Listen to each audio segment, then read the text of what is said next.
ಸ್ನೇಹಿತರೆ, ಇಡೀ ಮಲೆನಾಡನ್ನೇ ತಲ್ಲಣಗೊಳಿಸ್ತಕ್ಕಂಥ ಕೆಲವೊಂದು ಘಟನೆಗಳು ಈ ಬಾರಿಯ ವರ್ಷಧಾರೆಯಿಂದ ಆಗಿರ್ತಕ್ಕಂಥ ನಿಮಗೆಲ್ಲ ಗೊತ್ತೇ ಇದೆ.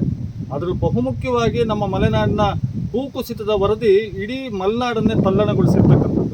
ಅದರಲ್ಲಿ ಒಂದು ಪ್ರಮುಖವಾದ ಪ್ಲೇಸ್ ಯಾವುದು ಕೇಳಿದ್ರೆ, ನಮ್ಮ ಹೊಸನಗರ ತಾಲೂಕಿನ ಏನು ಅರಮನಕೊಪ್ಪ ಗ್ರಾಮ ಪಂಚಾಯತಿ ಏನು ಬರುತ್ತೆ, ಅದರ ಕುಂದಗಲ್ಲು ಗ್ರಾಮದಲ್ಲಿ ಭೀಕರವಾಗಿ ಭಯಾನಕವಾಗಿ ಭೂಮಿ ಕುಸಿತ ಕಂಡಿದೆ ಅಂತಕ್ಕಂಥದ್ದು ಎಲ್ಲ ಮೀಡಿಯಾಗಳು ಕೂಡ ವರದಿಯಾಗಿರ್ತಕ್ಕಂಥದ್ದು. ಇಡೀ ಗ್ರಾಮಸ್ಥರೇ ತಲ್ಲಣಗೊಂಡಿದ್ದಾರೆ. ಜೊತೆಗೆ ಮಾಜಿ ಸಚಿವರಾದ ಆರಗ ಜ್ಞಾನೇಂದ್ರ ಕೂಡ ಸ್ಥಳಕ್ಕೆ ಭೇಟಿ ಕೊಟ್ಟು ಅವರು ಕೂಡ ದಿಗ್ಭ್ರಮೆ ವ್ಯಕ್ತಪಡಿಸಿರ್ತಕ್ಕಂಥದ್ದು. ಅಧಿಕಾರಿಗಳು ಆತಂಕ ವ್ಯಕ್ತಗೊಂಡಿದೆ.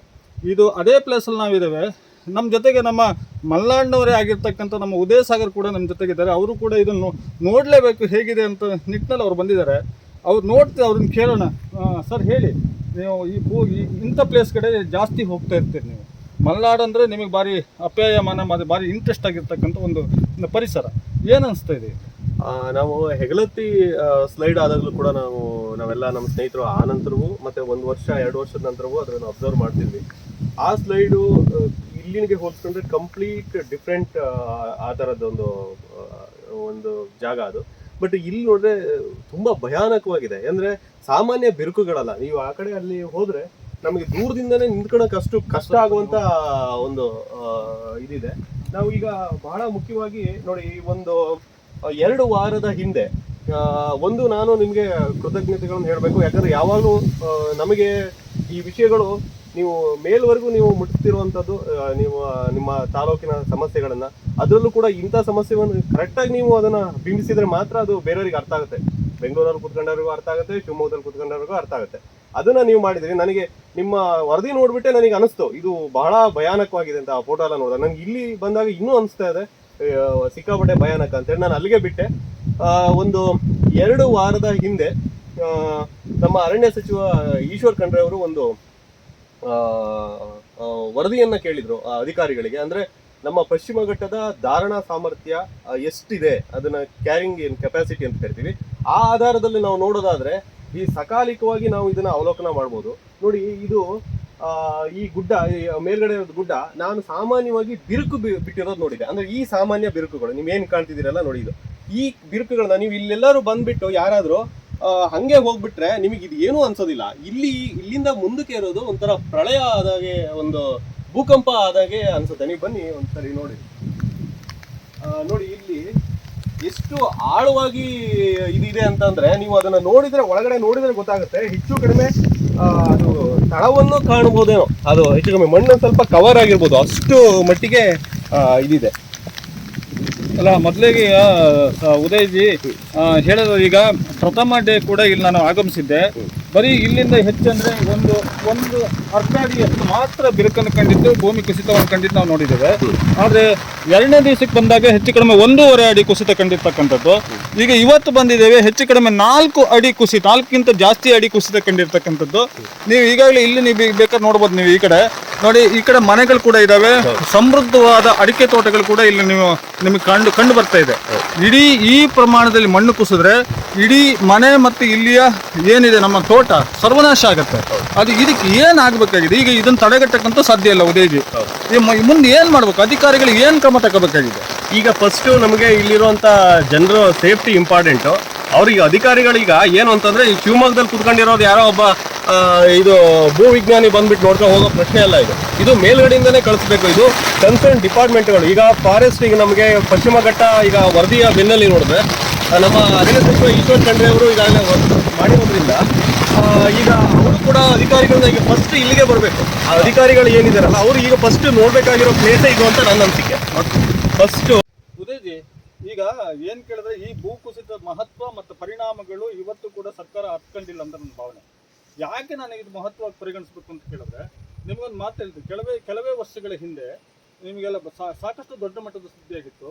ಏನು ಕಂದ್ಲಕೊಪ್ಪ ಅಂದ್ರೆ ನಮಗೆ ಮಾಸಿಕಟ್ಟೆ ಹೋಗೋ ದಾರಿಯಲ್ಲಿ ಕಂದ್ಲಕೊಪ್ಪದಲ್ಲಿ ಭೂಮಿ ಗುಡ್ಡ ಬಿರುಕ್ಬಿಟ್ಟಿದೆ ಅಂತ ನೋಡಿ. ಅದರಿಂದ ಏರ್ ಡಿಸ್ಟೆನ್ಸ್ ನಾವು ತುಲನೆ ಮಾಡೋದಾದ್ರೆ ಅಲ್ಲಿಂದ ಒಂದು 3 ಕಿಲೋಮೀಟರ್ ವ್ಯಾಪ್ತಿ ಇರಬಹುದು.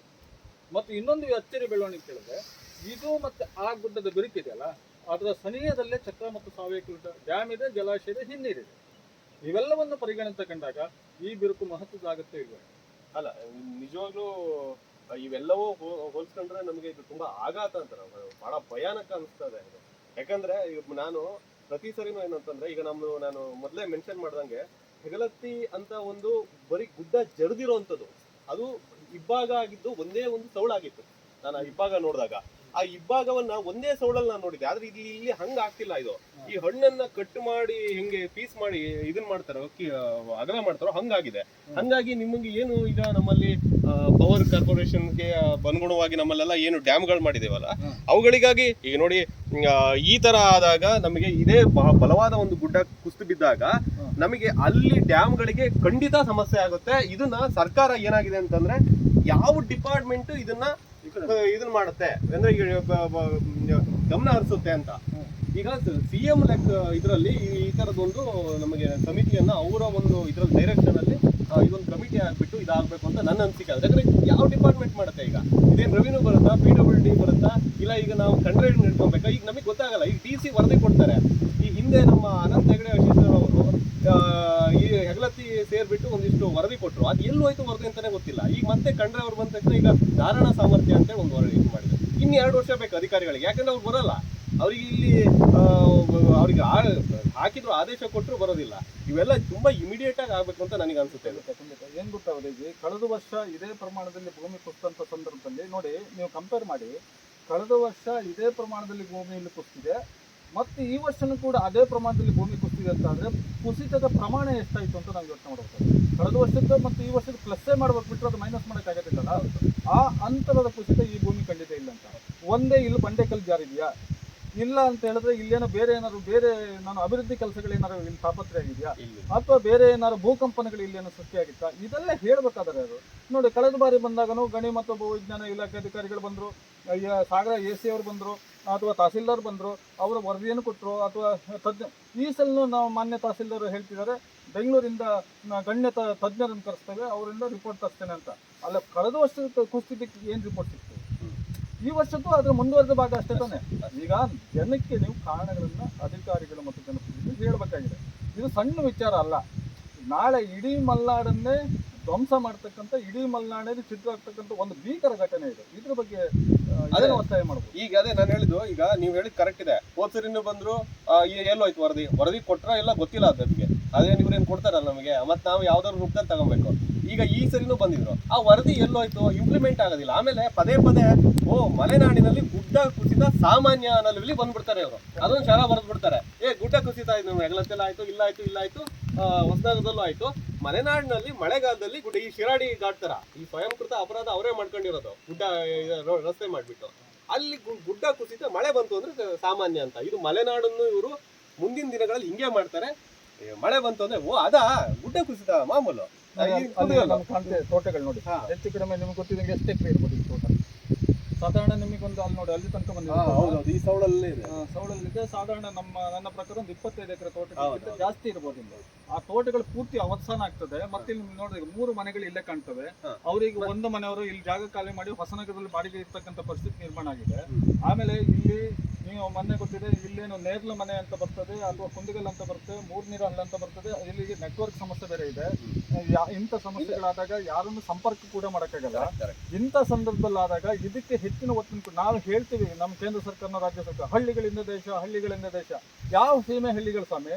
ಹಳ್ಳಿಗಳ ಬಗ್ಗೆ ಗಮನನೇ ಹಾಕೋದಿಲ್ಲ. ನಗರ ಕೇಂದ್ರಿತ ಎಲ್ಲ ಯೋಜನೆಗಳು, ಪ್ರಾಜೆಕ್ಟ್ಗಳು ನಗರ ಕೇಂದ್ರಿತ ಯೋಜನೆಗಳೇ ಆಗಿತ್ತು ಬಿಟ್ರೆ, ಒಂದು ವೇಳೆ ಇಲ್ಲೇನೋ ಯೋಜನೆ ಆದ್ರೆ ಅದು ನಗರ ಕೇಂದ್ರಕ್ಕೆ ಪೂರಕ ಆಗಂತ ಯೋಜನೆಗಳಾಗುತ್ತೆ ಬಿಟ್ರೆ, ಇದನ್ನ ಸಂರಕ್ಷಣೆ ಮಾಡ್ತಕ್ಕಂಥ, ಇಲ್ಲಿ ಅಭಿವೃದ್ಧಿ ಮಾಡ್ತಕ್ಕಂಥ ಯಾವ ಯೋಜನೆಗಳಿದಾವೆ? ಮತ್ತೆ ಇನ್ನೊಂದೇನು ಅಂದ್ರೆ, ನಾನು ಈ ಸುತ್ತಲ ನೋಡಿದಾಗ ಸಾಮಾನ್ಯವಾಗಿ ಅಧಿಕಾರಿಗಳಿಗೆ ಅಥವಾ ಮೇಲ್ಗಡೆ ಕೂತ್ಕೊಂಡವರಿಗೆ ಒಂದು ಬಂದ್ಬಿಡುತ್ತೆ. ಏನು ಅಂತಂದ್ರೆ, ಇಲ್ಲಿ ಯಾವುದೋ ಬೇರೆ ಅಭಿವೃದ್ಧಿ ಕೆಲಸಗಳಾಗಿರ್ಬೋದು, ಅಥವಾ ಗಣಿಗಳು ಬಂದಿದ್ವೋ, ಅಥವಾ ಏನಾದ್ರು ಎನ್ಕ್ರೋಚ್ ಆಗಿದ್ವು ಅಂತ ಏನಿಲ್ಲ. ಇದು ಕಣಿವೆಯ ಕೆಳಗಡೆ ಪಾಪ ಅವರು ಸೌಳಲ್ಲಿ ಮಾಡ್ಕೊಂಡು ಹೋಗಿರೋದು. ಅದು ಮತ್ತೆ ಕೃಷಿಯಿಂದನೂ ಇದು ಏನು ಸಮಸ್ಯೆ ಆಗಿಲ್ಲ. ಈ ಗುಡ್ಡಗಳು ಬರೀ ದನ ಮೇಯ್ಸಕ್ ಅಷ್ಟೇ ಇದ್ದಿದ್ದು. ಇವತ್ತು ಇಲ್ಲಿ ಯಾವುದು ಸುತ್ತಮುತ್ತಲು ನಾವು ನೋಡ್ದಂಗೆ ಯಾವ ಇಲ್ಲ. ಫ್ಯಾಂಟಾಸ್ಟಿಕ್ ಗುಡ್ಡ. ಇದಕ್ಕೆ ಏನು ಈ ಜನರಲ್ಲಿ ಪಾಪ ಇರೋದೇ 2, 3, 4 ಮನೆ ಅಲ್ಲೊಂದು ಮಧ್ಯೆ ಒಂದು ಮಾತು ಹೇಳ್ಬಿಡ್ತೀನಿ ನೋಡಿ. ಆ ಕಡೆ ನೀವು ಗುಡ್ಡ ನೋಡ್ಬೋದು, ಅಲ್ಲಿ ನೋಡ್ಬೋದು ನೋಡಿ. ನಮ್ಮ ಮಲೆನಾಡಿನ ಪಶ್ಚಿಮ ಘಟ್ಟದ ರುದ್ರ ರಮಣೀಯ ದೃಶ್ಯ ಅಂತ ಏನ್ ಕರಿತೀವಿ ನಾವು, ಅಲ್ಲಿ ಆ ಮಗಲ್ಲಿ ಕಾಣ್ತೇವೆ. ನೀವು ಬರ್ತಕ್ಕಂಥ ದಾರಿಯಲ್ಲಿ ನೋಡಿದ್ರಿ ಒಂದು ಒಳ್ಳೆ ಏನು ಕೊಡಗು ಅಥವಾ ಕೊಡಕೆನಲ್ ಅಥವಾ ಕಾಶ್ಮೀರ ಅಂತ ಇದ್ದಿದೆ ನೋಡಿ. ಇದೇ ಪಕ್ಕದಲ್ಲಿ ನೀವು ಇಲ್ಲಿ ನೋಡಿದ್ರೆ ಭೀಕರತೆಯ ಮತ್ತೊಂದು ರೌದ್ರ ನರ್ತನ ಅಂತ ನಾವು ಕರಿತೇವೆ, ಭೀಕರತೆಯ ರೌದ್ರ ನರ್ತನ ಇಲ್ಲಿ ನೋಡ್ತೇವೆ. ಇನ್ನೊಂದು ಸ್ವಲ್ಪ ಮುಂದೆ ಹೋಗೋಣ ಸರ್. ಈಗ ಅಲ್ಲಿ ಆ ಭಾಗದಲ್ಲಿ ಒಂದು ಹಣ್ಣನ್ನ ಹೆಂಗೆ ಕಟ್ ಮಾಡಿ ನಮ್ಮ ಕಲ್ಲಂಗಡಿ ಹಣ್ಣು ಏನಂತ ಆ ತರದ್ದು cut piece piece piece piece ಮಾಡ್ದಂಗೆ ಪೀಸ್ ಪೀಸ್ ಮಾಡ್ತಾರೆ. ಹೌದೌದು ಸರ್. ಇಲ್ಲಿ ನನಗೆ ಬಂದಾಗ ಅನ್ಸಿದ್ದು ನೋಡಿ, ನಮ್ಮ ಈ ಕಲ್ಲಂಗಡಿ ಏನು ಹಣ್ಣು ಕೇಳ್ತೀವಲ್ಲ ಆ ಹಣ್ಣನ್ನ ಕಟ್ ಮಾಡ್ದಂಗೆ ಆಗಿದೆ. ಮತ್ತೆ ಈ ಕಟ್ಟು ಎಲ್ಲ ಬಿರುಕಲ್ಲ, ಇದು ಎಷ್ಟು ಉದ್ದ ಇದೆ ಅಂತಂದ್ರೆ ನಾನು ಕಣ್ಣಲ್ಲಿ ನೋಡಿದ್ರೆ ನಿಮಗೆ ಉದ್ದ ಆಳವಾಗಿದೆ. ಆ ಆಳ ಎಷ್ಟು ಇರ್ಬೋದು ಅಂದ್ರೆ ನೋಡಿ, ಇದು 100 ಅಡಿ ಏನು ಹೆಚ್ಚು ಕಮ್ಮಿ ಅಷ್ಟು ಆಳ ಇರ್ಬೋದೇನೋ ಇದು. ಅದು ಮಣ್ಣು ಸ್ವಲ್ಪ ಮೇಲ್ಗಡೆ ಅಷ್ಟೇ ಕವರ್ ಆಗಿದೆ, ಬಿಟ್ರೆ ಒಳಗಡೆ ನೋಡಿ ಅದು ಎಷ್ಟು ಬಿರುಕೆ.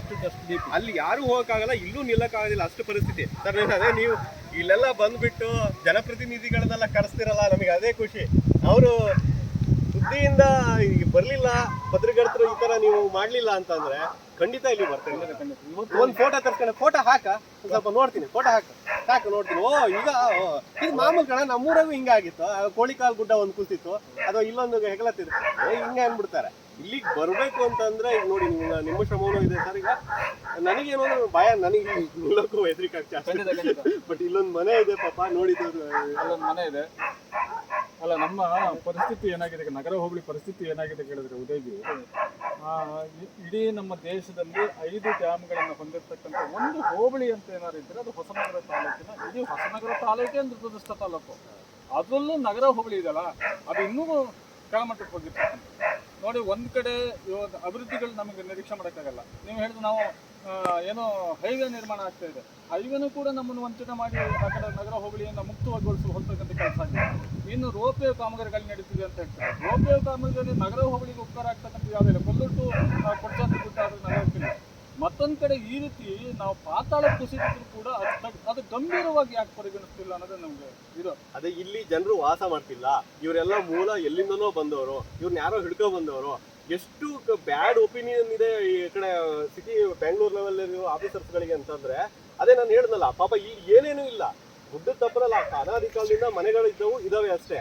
ಇಲ್ಲಿ ಯಾವ ಅಭಿವೃದ್ಧಿ ಕೆಲಸನೂ ಇಲ್ಲ, ಗುಡ್ಡ ಕುಸಿತಾ ಇದೆ. ಅವ್ರ ಲೆಕ್ಕಕ್ಕೆ ಅಲ್ಲಿ ಮೇಲ್ಗಡೆ ಕುತ್ಕೊಂಡಿಲ್ವೇನೋ, ಈ ಮಲೆನಾಡಿನಲ್ಲಿ ಅದು ಸಿದ್ಧ ಪಠ್ಯ ಇರುತ್ತಲ್ವಾ, ಅವರಿಗೆ ಎನ್ಕ್ರೋಚ್ ಆಗಿದೆ, ಯಾವುದೋ ಅಭಿವೃದ್ಧಿ ಕೆಲಸಗಳಾಗಿದೆ ಅಂತ. ಆಗಿದ್ರೆ ಹೆಚ್ಚು ರಾಷ್ಟ್ರೀಯ ಹೆದ್ದಾರಿಗಳು ವಿವೇಚನಾಯುತವಾಗಿ ಆಗಿದಾವೆ, ಬಿಟ್ರೆ ನಮ್ಮ ಜನರಿಂದ ಏನೂ ಆಗಿಲ್ಲ ಈ ಭಾಗದಲ್ಲಿ ಎಲ್ಲೆಲ್ಲೂ ನಾನು ನೋಡಿಲ್ಲ. ಇನ್ನೊಂದು ಪರಿಸರವಾದಿಗಳು ಅಥವಾ ನಾವು ಕೂಡ ಇಷ್ಟಪಡ್ತಕ್ಕಂಥ ವ್ಯಕ್ತಿಗಳು ಒಂದಷ್ಟು ಜನ ಹೇಳ್ತಾರೆ, ಏನ್ ಕೇಳಿದ್ರೆ ಇದು JCB ಕೆಲಸಗಳಿಂದ ಆಗಿರೋ, ಖಂಡಿತ ಆಗಿರ್ಲಿ. ಆದ್ರೆ ನಾನು ಹೇಳೋದು JCB ಕೆಲಸದಿಂದ ಆದ್ರೆ JCB ಕೆಲಸದಿಂದ ಆಗ್ತಿದೆ ಅಂತ ಯಾರು ಹೇಳ್ಬೇಕು? ನಾನು ಹೇಳಕ್ ಬರುತ್ತಾ? ಅದು ಒಂದು ಅಧ್ಯಯನ ತಂಡನೇ ಹೇಳ್ಬೇಕಲ್ವಾ? ಇಲ್ಲ ಇಲ್ಲಿ ಭೂಕಂಪ ಆಗಿತ್ತು, ಇಲ್ಲ ಇಲ್ಲಿ ಕೆಳಗಡೆ ಇರ್ತಕ್ಕಂಥ ಬಂಡೆ ಜರ್ದು ಹೋಗಿದೆ, ಏನಾರೊಂದು ರೀಸನ್ ಅನ್ನ ಇಲ್ಲಿ ಜನರಿಗೆ ಕೊಡ್ಬೇಕಲ್ಲ. ಈಗ ಪರಿಸರವಾದಿಗಳಿಗೂ ಕೊಡ್ಬೇಕು, ನಮಗೂ ಕೊಡ್ಬೇಕು, ಜನರಿಗೆ ಕೊಡ್ಬೇಕಲ್ಲ. ಅದು ಕೊಡ್ತಕ್ಕಂಥ ಕೆಲಸವನ್ನ ನೀವು AC ರೂಮಲ್ಲಿ ಕೂತ್ಕೊಂಡು ಪಶ್ಚಿಮ ಘಟ್ಟಗಳನ್ನು ಉಳಿಸ್ತೀವಿ ಅಂತ ಹೇಳಿದ್ರೆ ಆಗೋದಿಲ್ಲ. ಅಲ್ಲಿ ಗ್ರೌಂಡ್ ಟು ಅರ್ತ್ ಅಲ್ಲಿ ಬರ್ಬೇಕಾಗಿದೆಯಲ್ಲ. ಇದೀಗ ಇದೊಂದು ಉದಾಹರಣೆ ಅಷ್ಟೇ ಉದಯಜಿ, ನಮ್ಮಲ್ಲಿ ಆಗಿರ್ತಕ್ಕಂಥ ಇದು ಬೇರೆ ಕಡೆಯಲ್ಲಿ ಆಗ್ತಿರ್ಬೋದು. ಈಗ ನಮ್ಮಲ್ಲಿ ಇಲ್ಲಿ ಜನ ಎಲ್ಲೋ 1-2 ಮನೆ ನೋಡಿದ್ರಿಂದ ಗೊತ್ತಾಯ್ತು. ಮೇಲ್ಗಡೆ ಕಡೆಯಲ್ಲಿ ಆಗಿದ್ದಿದ್ರೆ ಯಾರು ಜನರೇ ಹೋಗ್ಬೇಕು ಆಗದೆ ಇರ್ತಕ್ಕಂಥ ಏನು ಭೀಕರ ಕುಸಿತ ಕಂಡು ಬಂದಿದ್ದು ಯಾರಿಗೂ ಗೊತ್ತಿದೆ. ಈಗ ಅಲ್ಲಿ ನೀರು ಕೂಡ ಮಧ್ಯೆ ಹರಿದು ಬರ್ತಾ ಇದೆ. ಹಂಗಾಗಿ ಈಗ ನಮಗೆ ನಿಜವಾಗ್ಲೂ ಇದು ತಜ್ಞರು ಅಧ್ಯಯನ ಮಾಡಬೇಕಾಗಿರುವಂತ ಪ್ಲೇಸೇ ಅಂತ ನನಗನ್ಸುತ್ತೆ. ಆದ್ರೆ ನಮ್ಮ ಜಿಲ್ಲಾಡಳಿತ ನಮಗೆ ಹೇಳಿದ್ರೆ ಒಂದಿನ ಬರ್ತಾರೆ ಹೋಗ್ತಾರೆ, ಬಿಸಿಲು ಬಿಟ್ಟ ತಕ್ಷಣ ಅದು ಮಾಯ ಆಗುತ್ತೆ. ಸ್ವಲ್ಪ ಗಟ್ಟಿ ಆಯ್ತು ಅಂದ ತಕ್ಷಣ ಇನ್ನು ಮಳೆಗಾಲ ಮುಗಿಯೋ ತನಕ ಅದು ಸುದ್ದಿ ಹೋಗಲ್ಲ. ಇಲ್ಲಿ ಮುಂದಿನ ವರ್ಷಕ್ಕೆ ಮತ್ತೆ ಬರ್ತಾರೆ, ಛತ್ರಿ ಹಿಡ್ಕೊಂಡ್ಬಿಟ್ಟು ಒಂದು ಫೋಟೋ ತೆಕ್ಕಂತಾರೆ, ಮತ್ತೆ ಹೋಗ್ತಾರೆ. ಇದೇ ಆಗ್ಬಾರ್ದು ಅಂತ ನನ್ನ ಅನಿಸಿಕೆ. ಸ್ನೇಹಿತರೆ, ಉದಯ ಸಾಗರ್ ಅಂತೇಳಿ ನಾನು ಯಾಕಂದ್ರೆ ಇದೊಂದು ಸ್ಪೆಷಲ್ ಆಗಿ ಮಾಡ್ಬೋದು ಅಂತ ಆ ರೀತಿ ಇಂಟೆನ್ಷನ್ ಇರ್ತಕ್ಕಂಥ ಸಂದರ್ಭದಲ್ಲಿ ಆಗುತ್ತೆ. ಉದಯ ಸಾಗರ್ ಬಗ್ಗೆ ನಿಮಗೆ ಹೇಳ್ಬೇಕಾಗಿಲ್ಲ. ಮಲೆನಾಡಿನ ಪ್ರತಿಯೊಬ್ಬ ವ್ಯಕ್ತಿ ಕೂಡ ಉದಯ ಸಾಗರ್ ಯಾಕಂದ್ರೆ ನಾನು ಹೇಳೋದಾದ್ರೆ ಅಲೆಮಾರಿ ಪತ್ರಕರ್ತ ಅಂತ ಹೇಳ್ಬೋದು. ಅಂದ್ರೆ ಎಲ್ಲಿ ವಾಸ್ತವ ಇದೆ ಅಲ್ಲಿ ಹುಡ್ಕೊಂಡು ಹೋಗ್ತಕ್ಕಂಥ ಪತ್ರಕರ್ತ. ನಾವೆಲ್ಲ ಇಷ್ಟಪಡ್ತಕ್ಕಂಥ ಯಂಗ್ಸ್ಟರ್ ಇನ್ನೂ ಕೂಡ ಸಾಕಷ್ಟು ವರ್ಷಗಳಿಗೆ ಇದ್ರ ಬಗ್ಗೆ ಬಹುಮುಖ್ಯ ಅವಕಾಶಗಳಿದ್ದಾವೆ. ಅವು ಬಂದಾಗ ಈ ರೀತಿ ಯಾಕೆ ನಾವು ನಮ್ಮ ಬಿರುಕನ್ನು ಬಿಂಬಿಸಬಾರ್ದು ಅನ್ನೋ ನಿಟ್ಟಿನಲ್ಲಿ ಒಂದು ಯೋಚನೆ ಬಂದಾಗ ಇದ್ರ ಬಗ್ಗೆ ಒಂದಷ್ಟು ಮಾತುಗಳನ್ನು ಆಡಿದ್ದೇವೆ. ಯಾಕಂದ್ರೆ ನಾವು ಯಾರು ಟೆಕ್ನಿಕಲ್ ಪರ್ಸನ್ ಅಲ್ಲ, ಅಥವಾ ಇದ್ರ ಬಗ್ಗೆ ನಮಗೆ ಭಾರಿ ಆಳವಾದ ಅಧ್ಯಯನವೂ ಇಲ್ಲ. ಆದರೆ ನಮಗಿಲ್ಲಿ ಭೀಕರತೆ ಅರ್ಥ ಆಗ್ತಾ ಇದೆ, ಇಲ್ಲಿಯ ಜನರ ಬದುಕು ಅರ್ಥ ಆಗ್ತಾ ಇದೆ, ಇಲ್ಲಿ ನಾವು ಕುಸಿತಕ್ಕೆ ಒಳಗಾಗಿರ್ತಕ್ಕಂಥದ್ದು ಅರ್ಥ ಆಗ್ತಾ ಇದೆ. ಆದರೆ ನಮಗೆ ಅರ್ಥ ಆಗದ್ದು ನಮ್ಮ ಜನಪ್ರತಿನಿಧಿಗಳಿಗೆ, ನಮ್ಮ ಅಧಿಕಾರಿಗಳಿಗೆ ಯಾಕೆ ಅರ್ಥ ಆಗ್ತಿಲ್ಲ? ಇದನ್ನ ಹೇಳ್ತಕ್ಕಂಥ ಪ್ರಯತ್ನ ನಮ್ದು. ಯಾಕೆ ಹೇಳ್ಬೋದು ಇವೆಲ್ಲ ಮಾಡಿದ್ರೆ ಏನಾಗುತ್ತೆ ಅಂತ ಕೇಳತಕ್ಕಂಥ ಸಾಕಷ್ಟು ಜನ ಇರ್ಬೋದು, ಆದರೆ ನಮ್ಮ ಕೆಲಸವನ್ನು ನಾವು ಮಾಡ್ತಾ ಇದ್ದೇವೆ. ಅದನ್ನ ಗುರುತಿಸಿ ಅದಕ್ಕೆ ಮನ್ನಣೆ ಕೊಡ್ತಕ್ಕಂಥದ್ದು ಅಥವಾ ಅದ್ರ ಬಗ್ಗೆ ಏನು ಅದಕ್ಕೆ ಮಹತ್ವ ಕೊಡ್ತಕ್ಕಂಥದ್ದು ಬಿಟ್ಟು ವಿಚಾರ. ಆದ್ರೆ ಒಂದಂತೂ ಆಗ್ಲೇಬೇಕಾಗಿದೆ, ಮಾನ್ಯ ಜಿಲ್ಲಾಧಿಕಾರಿಗಳನ್ನ ನಾನು ವಿನಂತಿ ಮಾಡ್ಕೊಳ್ಳೋದಿಷ್ಟೇ, ಇದನ್ನ ಗಂಭೀರವಾಗಿ ತಗೊಳ್ಬೇಕು, ಸರ್ಕಾರಕ್ಕೆ ಬರೀಬೇಕು. ಈ ಕುಸಿತ ಯಾವ ಕಾರಣದಿಂದ ಆಗ್ತಾ ಇದೆ ಅಂತಕ್ಕಂಥನ್ನ ಅಧ್ಯಯನದಿಂದ ಪ್ರಚುರಪಡಿಸಬೇಕು. ಮಲೆನಾಡಿಗರಿಗೆ, ಪರಿಸರವಾದಿಗಳಿಗೆ ಅಥವಾ ನಮ್ಮಲ್ಲಿ ಎಲ್ಲರಿಗೂ ಕೂಡ ತಿಳಿಸ್ತಕ್ಕಂಥ ಕೆಲಸವನ್ನ ಮಾನ್ಯ ಸರ್ಕಾರ ಮಾಡಬೇಕಾಗಿದೆ. ಮತ್ತೆ ನಾವು ಸಿಎಂ ಹತ್ರ ಹೋಗಂಗ ಆಗಬಾರ್ದು. ಅಲ್ಲಿ ಹೋಗಿಲ್ಲ ಅಂದ್ರೆ ನೀವು ಹೋಗ್ತೀರ ನಮ್ಗೆ ಗೊತ್ತು. ನಿಮ್ಗೆ ಅಟ್ಲೀಸ್ಟ್ ಏನಾದ್ರು ಮುಟ್ಸುವಂತ ಕೆಲಸ ನಾವಾಗಿ ಹೋಗಕ್ ಹೋಗ್ಬಾರ್ದು. ಪ್ರಾಪರ್ ಚಾನಲ್ ಆಗಿ ಅವ್ರು ಹೋಗ್ಬೇಕು, ಅವ್ರು ಮಾಡ್ಲೇಬೇಕು. ಇಲ್ಲ ಅಂದ್ರೆ ನಾವು ಮುಂದಿನ ವರ್ಷ ಇದೇ DC ಹಿಂಗೆ ಮಾಡಿದ್ರು ಅಂತ ಹೇಳ್ತೀವಿ, ಇದೇ ಪ್ರತಿನಿಧಿ ಹಿಂಗೆ ಮಾಡಿದ್ರು ಅಂತ ಹೇಳ್ತೀವಿ. ಯಾಕಂದ್ರೆ ಜಾಸ್ತಿ ಕಾಲಗಳು ನಿಮಗೆ ಬರ್ತವೆ ಅಂತ ಅನ್ಕೊಂತೀನಿ ನಾನು. ಜನರ ಸಮಸ್ಯೆಗಳು ಜನಪ್ರತಿನಿಧಿಗೆ, ಅಧಿಕಾರಿಗೆ ಹೋಗಿದ್ರೆ ಜಾಸ್ತಿ ಪತ್ರಕರ್ತರಿಗೆ ಬರ್ತಾರೆ. ಅದು ನನಗೆ ಅದ್ರ ಬಗ್ಗೆ ಗೊತ್ತಿದೆ. ಹಂಗಾಗಿ ನಾವು ಇಂಥವರೇ ಮಾಡಿದ್ರು ಮಲೆನಾಡಿನ ಹಿಂಗೆ ಹಾಳು ಮಾಡಿದ್ರು ಅನ್ನೋ ಹೇಳುವ ದಿನಗಳು ದೂರ ಇಲ್ಲ. ಖಂಡಿತ. ಸೊ ನನಗೆ ಖುಷಿ ಆಯ್ತು. ನನಗೆ ಕರ್ಕೊ ಬಂದ್ರಲ್ಲ, ಯಾವಾಗ ಮಾಡಿದ್ರು ನಮ್ಮ ರವಿ ಬಿನ್ನೂರವರು ಈ ಸಮಸ್ಯೆ ಇದ್ದಾಗ ಅಂತ ಇಲ್ಲಿ ನೆಟ್ವರ್ಕ್ ಸಿಗಲ್ಲ, ರೋಡ್ ಸರಿ ಇರಲ್ಲ, ಕರ್ಕೊಂಡ್ ಬರ್ತಾರೆ. ಎಲ್ಲ ಪತ್ರಕರ್ತರನ್ನ ನೀವು ಕರ್ಕೊಂಡ್ಬಂದು ನಿಮ್ಮ ಸಮಸ್ಯೆಗಳನ್ನು ತೋರಿಸ್ತೀರಾ, ಅದು ನಮಗೆ ಖುಷಿ. Thank you sir. ಖಂಡಿತ. ನಮ್ಮ ವಿತ್ ಉದಯ ಸಾಗರ್ ಜೊತೆ ರವಿ ಬಿದ್ನೂರು, ಗುಡ್ ಮಾರ್ನಿಂಗ್ ಕರ್ನಾಟಕ, ಶಿವಮೊಗ್ಗ. ನಮ್ಮ ಜೊತೆಗೆ ಕ್ಯಾಮ್ರಾ ಪರ್ಸನ್ ನಾಗೇಂದ್ರ ಕೂಡ ಕೆಲಸ ಮಾಡಿದ್ರೆ ಅವರಿಗೂ ಧನ್ಯವಾದ.